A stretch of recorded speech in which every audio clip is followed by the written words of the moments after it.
Today we're using Taurus SC Termite. Sits in the ground for anywhere from 5 to 10 years. We're applying it with a injection rod, injecting right through the soil, butting up against the house. We're looking for the footer. If we have a support slab, if we do not have a support slab, we're looking for just a monolithic slab, and we want to push it right up against, and you're going to feel the concrete. You know you're at the right spot. We have a 180-degree tip on the end here, so that shoots up against the foundation, spreads it to my side every 12 inches. So we're going to hold it down in here for a good 10 seconds. We are applying 4 gallons every 10 lineal feet. So about 10 seconds each hole. That'll give us our 4 gallons per 10 feet. We do this every 12 inches down. Once we have finished, we will come back. We will fill the topsoil, and then we come back and we stomp all the holes in that does not allow any water to seep down into those holes.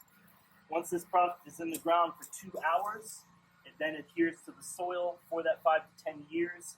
Will not leach out with even rainwater or standing water. All right, as we explained before, we go around every 12 inches. We're going to butt up against the foundation. We want to mention that we do not go below the foundations. And generally in Florida, foundations are anywhere from 4 to 6 inches. That's as deep as we're going. Per label, you do not treat underneath the slab. So what we're doing here, we have drilled through our concrete slab every 12 inches around. We're using a short rod slab injector with a 180-degree tip. Every 12 inches, we're going to go down. We're going to treat for the full 10 seconds.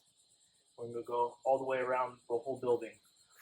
What we're trying to do is create a continuous barrier 360 degrees around the entire building, anywhere where there's cellulose. You'll also notice that on this particular home, on the deck, we've got these pillars. I drilled around all 4 sides of the pillar 6 inches off, and we went around every pillar like that. We're going to treat those as well, just to keep those bad boys from getting into that wood too. Right, the pavers are a little bit different than when you're dealing with a concrete slab. Rather than using a 1/2-inch drill bit, we use a 3/8 drill bit.